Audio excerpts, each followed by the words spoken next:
참 이 국민의힘 보면은 그동안 몽리 부리는 분들이 여러 분 계셨고 사실은 그분들 때문에 국민들도 많이 실망을 하고 지지율도 윤석열 있죠. 지지율도 아주 출렁했지 않습니까? 네. 그중에 한 분이 이제 두 분은 어느 정도 정리가 됐습니다. 어떤 경위든 간에. 마지막 남은 분이 이제 홍준표인데요. 뭐 유승민 전 의원도 있습니다만 그분은 크게 변수가 되지는 않는 것 같고요. 그래갖고 지난 19일 날 윤석열 후보와 홍준표 의원이 2시간 반의 만찬 회동을 갖고 홍 의원의 선대위 합류가 사실상 이렇게 합의된 걸로 돼서 야 이제 진짜 원팀이 이루어져서 잘 됐다. 같이 홍 의원하고 대선전에 손잡고 다니면은 훨씬 도움이 되지 않겠나. 그게 뭐 결정적이 될지 안 될지 그렇게 생각을 했는데 지금 그 옷 만찬이 있고 그 다음날 바로 지금 알려지는 것이 홍 의원이 만찬 자리에서 두 지역, 그러니까 종로구, 서울, 대구의 중랑구 여기에 대한 전략 공천을 요구했다. 이래갖고 이렇게 지금 파문이 일고 있는데 공천권 요구 아닙니까 일종의? 그렇죠. 내 사람 좀 그거 심어야겠다. 이번에 보선이 대선과 함께 5곳에서 치러지지 않습니까? 그 얘기란 말이에요. 그러니까 이게 지금 홍준표 의원이 전략 공천을 요구한 거죠. 그렇게 또 보면은 또 이 지금 최재형 전 감사원장을 종로인가요? 해달라는 거는 최재형 감사원장이 홍준표 지지 선언을 했다고요. 그렇죠. 대선 때 아주 예상을 띄웠고. 그러니까 저도 깜짝 놀랐습니다. 그 뭐 차라리 아무도 지지하지 않거나 정의한다면은 그 뭐 윤석열이나 이쪽을 할 줄 알았는데 갑자기 그리 가서 놀랐고, 그다음 대구는 그 경선 때 홍준표 의원 그 선거대책본부장을 대구 지역 했던 분이에요. 이진훈 씨라고. 근데 전 수성구청장이네요. 근데 그 이게 홍준표 의원하고 전혀 관계없는 사람들이다. 무슨 지지선언이라든가 선거본부장이라든가. 그렇죠. 그러면 뭐 당을 위해서 어떤 충원을 했다 할 수 있는데 전부 다 인재 추천을 인재 추천을 할 수 있는데 이건 홍준표 의원의 어떤 제 사람 챙기기. 우리가 맨날 요구하는. 그러니까 이제 권영세 의원도 구태 정치라고 그랬다가 또다시 뭐 오만 방자하다는 또 홍준표 의원이 또 이렇게 비난했던데 지금 전략공천 요구한 사실은 맞는 것 같아요. 저 윤석열 캠프에서는 했다 그러고 홍준표 의원은 부인을 안 하고 있거든요, 전혀. 홍준표 의원은 본인이 이야기한 건 아닌데 전략공천 했나 안 했나 이거 19일 날 한 것 같아요, 만찬 시에. 그렇죠. 본인도 전략공천을 요구를 했고 사람을 추천을 했다. 좋은 사람. 그러는데 결국은 우리가 저번에 이준석 대표 문제 이야기나든가 모든 게 자기 어떤 자리 싸움 아니냐 그런 이야기는 많이 했어요. 그러니까 홍준표 의원이 있죠. 진짜 지금 국민의힘 전신의 그 정당의 대표도 했고 그다음 정권 교체를 바라는 국민의 열망이 큰 걸 본인이 인식하고 있다면 있죠. 어떤 본인의 욕심, 이거는 최재형 감사원장은 본인의 욕심으로밖에 안 보여요, 지금. 그렇죠. 나를 지지해준 사람 챙겨주겠다. 최재형 원장은 뭐 전혀 그럴 뜻이 없다고 그러더라고요. 그럴 뜻이 없는 것이 아니라 자기하고 상의를 안 했다고 그랬나요? 그런데 뭐 안 했겠습니까? 이심전심으로 다. 역시 이 부분에서도 고 교수님이 저보다 한 두 수 위이시니까. 그래서 어쨌건 이건 홍준표 의원의 어떤 그 욕심으로밖에 제 사람 챙기고밖에 안 보이기 때문에 물론 권영세 의원이 지금 원팀 만들어야 되는데 굳이 이런 구태란 말을 할 필요가 있었을까 저는 그건 의문입니다. 왜냐하면 선거가 얼마 안 나왔는데 한 사람이라도 아까 부지갱이도 이야기했지만 홍준표 의원 정도면 그때 고 교수님 제가 말씀하신 기억나요. 이재명 후보를 갖다가 대적하는 대로 홍준표 의원만 한 사람 없다. 요새 윤희숙 전 의원도 쫄아가지고 입이 없잖아요. 사람 죽어나가는데 그래가지고 김부선 배우도 지금 별 말이 없지 않습니까? 그러니까요. 여기 나왔던 그 김사랑 씨도 다음은 내 차례인가 해갖고 이렇게 문자를 저한테 보냈더라고요. 그래서 그 뭡니까? 홍준표 의원은 아주 깡이 있는 분이죠. 깡이 있고 뭐 거기도 검사 출신 아닙니까?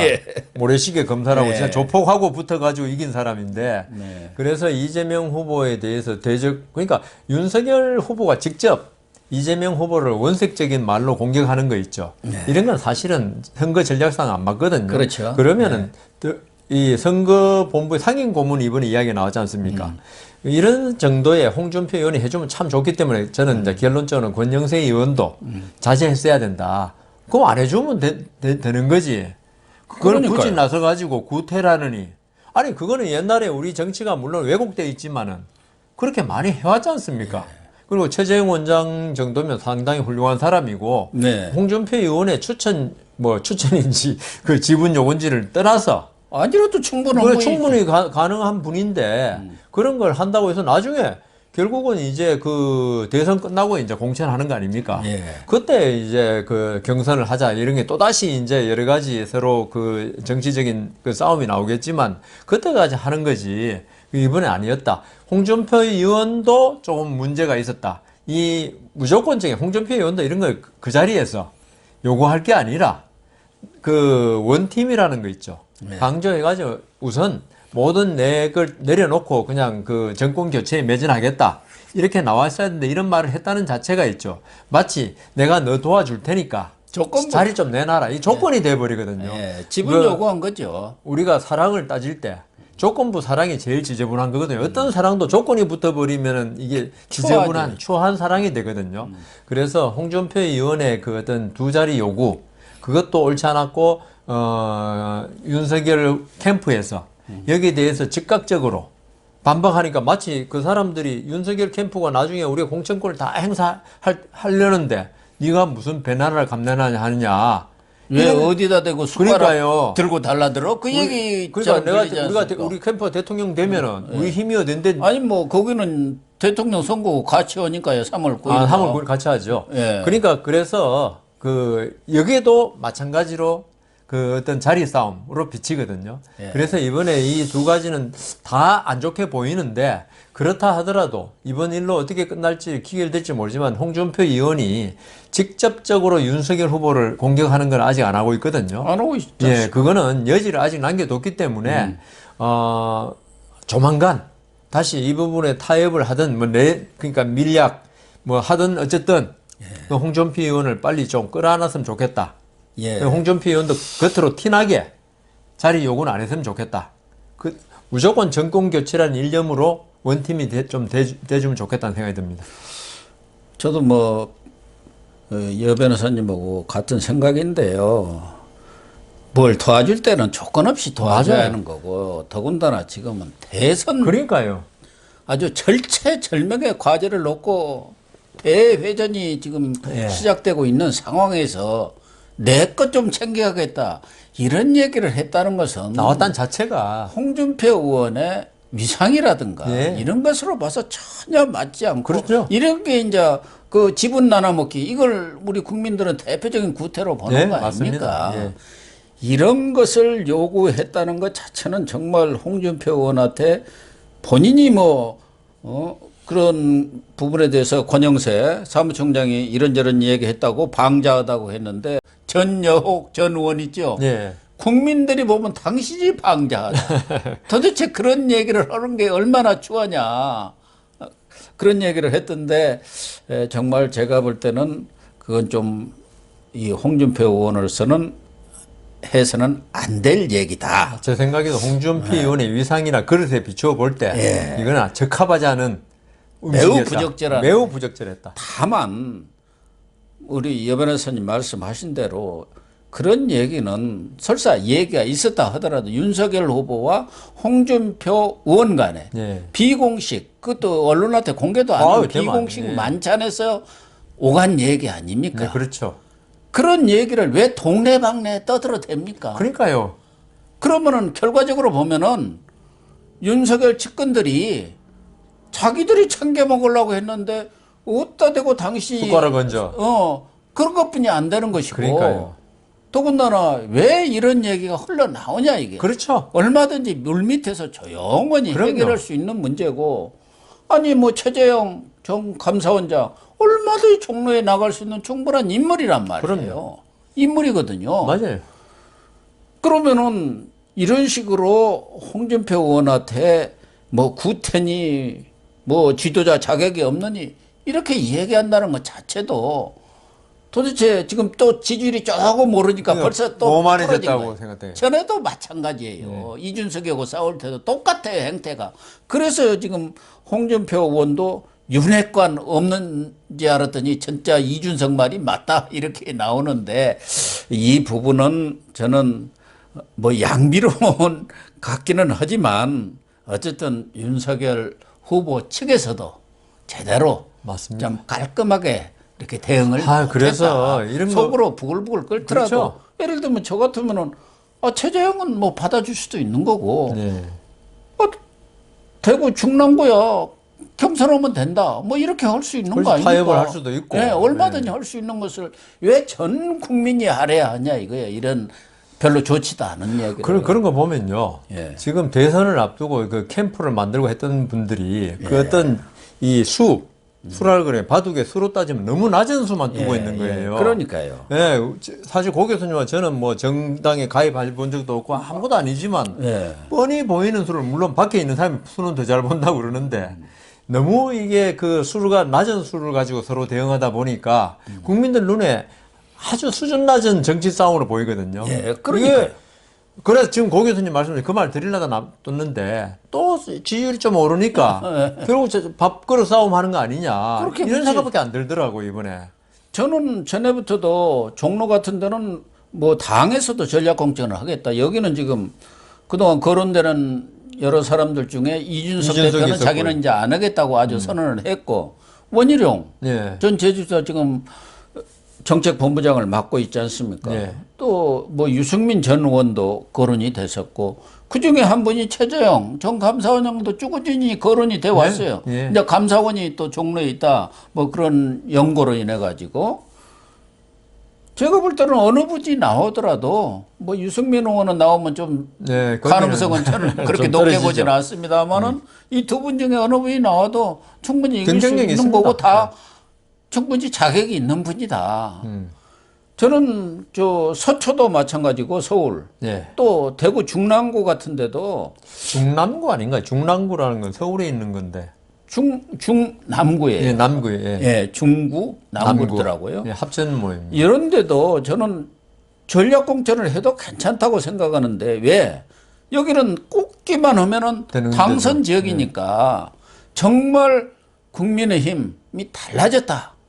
정말 윤석열 후보의 그러한 어떤 그 인물관이랄까 용인술이라든가 이런 게 달라진 점을 확연히 보여줄 수 있도록 20, 30대 아주 참신한 누가 인물로. 보더라도 와 저런 사람을 골랐나 하는 사람을 공천을 해가지고 정말 인재로 키우는 예. 그런 노력을 보여주면은 이런 데는 전략 그렇죠. 공천 얼마나고 나머지 안산이라든지 청주 상당을이라든가 이런 것은 뭐 거기서 경선을 하든 거치든 뭐, 예. 예. 그렇지 않고 이런 지역은 이렇게 경선을 붙여버리면은 그 지역에서 열심히 막 그냥 상가 돌아다니고 어찌고 한 사람이 반발해가지고 조직을 경우가 끌고 많아요. 나가버리면은. 예, 되는 경우가 많고 그렇군요. 예, 경우에 따라서는 이제 반발이 가고 또 무소속으로 예. 나가고 이런 경우가 있으니까 여기야말로 뭐 공천하면 거의 100% 당선된 지역이니까 종로 같은 데는 또 전략적으로 전략 공천을 안 할 수가 없는 예. 지역이죠. 그게 전략 공천이 나쁜 게 아니고 그렇죠. 부적절한 인물을 예. 어떤 공천권자의 친소 관계로 꼽는 게 문제지. 더군다나 예. 홍 의원이 다른 사람은 몰라도 윤석열이 가장 크게 캐치프레이즈로 내세운 게 공정 아닙니까? 공정이죠. 공정한 데다가 야 내 사람 둘 거 알았지? 그걸 저 둘이 만난 비공식 회동에서 쏙닥쏙닥 해갖고 먹어버리려고 했다. 이게 말이 됩니까? 그리고 저는 참 그게 알려졌다 그러면은 예. 그래서 이제 저쪽도 까버린 것 같은데 어차피 알려질 것 같으니까 예, 예. 홍준표가 또 얘기 안 할 사람입니까? 다 오케이 됐다. 예. 예, 다 끝났어. 합의됐어. 그렇게 되면 윤석열의 공정은 완전히 무너지거든. 그렇죠. 그러니까 이쪽에서 먼저 이제 깐 것 같아, 예, 까기는. 예. 그러나 홍준표 의원이 그러면 안 되죠. 예. 더군다나 대구 저는 잘 모르겠습니다만은 뭐 이준훈 전 수성구청장이 꼭 이 보선에서 그렇게 정말 TK의 민심을 대변할 만한 사람인지는 모르겠네요. 저도 모릅니다. 그런데 자기 사람 이렇게 꼽아버리면은 안 되죠. 그거는. 그게 난리 나버려요. 예. 영남표가 지금 가장 중요하지 않습니까? 그렇죠. 거기다 대고 폭탄을 터뜨리려고 작정을 했다는 것은 이 홍준표 의원의 정치 경력으로 볼 때는 정말 이해가 안 갑니다. 큰 실수죠. 예. 예. 어떻게 보면 홍준표 의원으로서는 이번에 네. 명분도 잃고 그냥 실리도 잃는 다 잃었죠. 걔도 그룹도 잃는다 뭐 그런 예, 말 예. 있지 않습니까? 그렇죠. 그래가지고 이제 영양가도 떨어져 버렸어요. 그러니까요. 그래서 일각에서는 이제 뭐 홍준표 다요 뭐 원팀 하려고 할 필요 없다. 김종인 전 위원장도 그렇게 얘기했대요. 뭐 그렇게 그냥 매달려서 할 필요 뭐 있느냐. 이제 영양가도 별로 없는데. 홍준표 의원이 두 군데 공천을 요구하면서 그 부분에 대해서 뭐 그 권영세 사무총장하고 이런 게 나오면서 이게 언론에 돌출됨으로써 예. 홍준표 의원의 지금까지 뭐 안 그래도 좀 비난도 많이 받아왔는데 예. 아니 그래도 정치적인 역량은 있다고 했는데 이번에 그까지 지금 이렇게 돼서 사실 윤석열 캠프에서는 아마 이렇게 강하게 나온 게 홍준표 의원이 과연 우리 원팀이 된다고 해서 크게 도움이 되겠냐 이 판단도 한 것 같아요. 그렇지 않으면 아까 봐야죠. 제가 말씀드린 대로 권영세 사무총장이 그렇게까지 구태라고 그 말 하기는 쉽지 않았을 거거든요.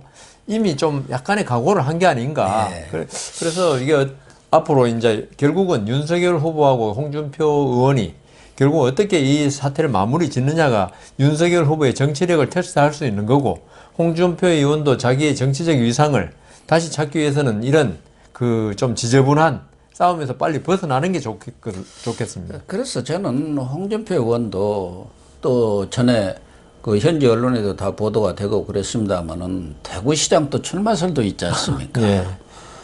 그런 것들 때문에 이렇게 어쩔 수 없이 도와는 갔다가 중에 실리도 좀 좀 챙겨보겠다. 이런 그 꼼수랄까 뭐 그런 것들이 정치인이니까요. 그런 것들이 눈에 비치니까 그러니까 저희들 뭐 좁쌀이다. 좁쌀 정치인. 그렇게 지금까지 2030이 홍준표 의원을 지지한다고 예. 그렇게 뭐 많이 이야기했지 않습니까? 네. 그런데 저는 이번에 그 2030이 윤석열 후보 쪽으로 돌아선 거는 있죠. 제가 볼 때 윤석열 후보의 개인적인 영향이 컸어요. 여러 가지 선거 메시지, 간명한 7자 메시지 이런 걸 계속 던졌고, 그 다음 김건희 씨가 네. 어떤 그 녹취록, 그 부분에서 2030이 사실 이번에 있죠. 김건희 씨를 갖다 딴 데 사진 합성해가지고 패러디한 물이 그게 긍정적인, 네. 좋게 보는 그게 SNS에 엄청나게 퍼져나갔거든요. 예. 그게 이제 2030 중에 일부지만 2030의 생각을 대변하는 걸 수도 있거든요. 그렇기 때문에 홍준표 의원 때문에 2030이 윤석열 캠프로 온다. 이거는 아마 그 지분은 포션은 아주 작을 것이다. 그렇다 하더라도 말씀하신 대로 홍준표 의원은 홍준표 의원대로 또 역할이 있습니다. 역할이 있고 또 부분적으로든 예. 얼마가 됐든 지지층이 있지 않습니까? 그게 뭐 기존의 보수 그러니까요. 지지층하고 겹칠 수도 있지만 그렇기 때문에 윤석열 후보를 또 지금 홍준표 의원이 공격하고 있지는 네. 않지 않습니까? 여지를 그 주변 남겨놨죠. 네. 측근들을 지금 공격하고 있기 때문에 여지를 남겨두고 있는 거거든요. 그래서 저는 뭐 윤석열 후보가 적절하게 이런 부분에 대해서는 정치력을 발휘할 수도 있지 않겠느냐. 그 중에 하나가 최재형 전 감사원장 같은 분은 훌륭하니까. 당에서 전략 공천을 얼마든지 추대의 형식으로 그렇죠. 할 수도 있는 것 맞습니다. 아니겠습니까? 그렇게 하면 홍준표 의원으로서도 또 체면이 쓸 수도 있는 그 것이죠. 윤석열 후보가 만약 그렇게 하지 않는다면은 저는 이미지가 이회창 후보 때 그 생각이 나더라고요. 자기 원칙은 좋은데 정치는 현실이지 않습니까?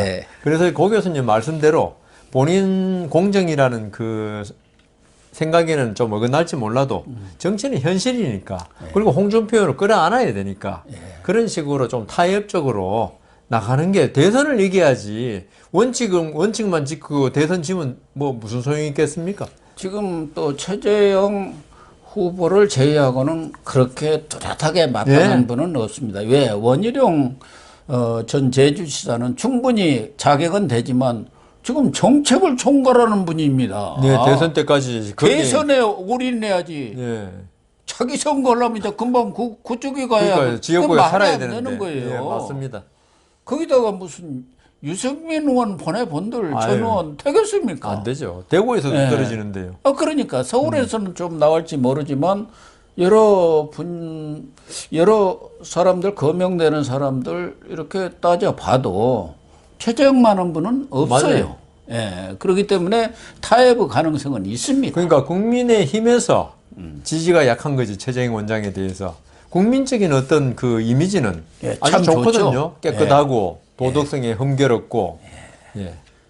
그래서 홍준표 의원이 이제 자기의 협조 그런 그 조건으로 국정 운영 능력 담보 조치 이게 있단 말이에요. 네, 이게 바로 최재형 같은 그런 능력 있는 사람을 이번에 공천을 하면은 국정 운영에 대해서 상당히 국민들이 불안했던 부분도 어느 정도 희석이 되지 않겠나 그렇게 얘기를 했어요. 네. 1번이 무슨 비전 제시하라는 얘기 아니라 최재형 공천하라는 얘기예요.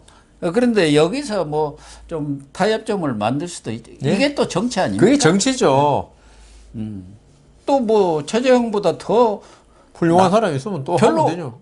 있는 것 같지도 그러니까 않아요. 있으면 내놓으라 이거죠. 내 말은.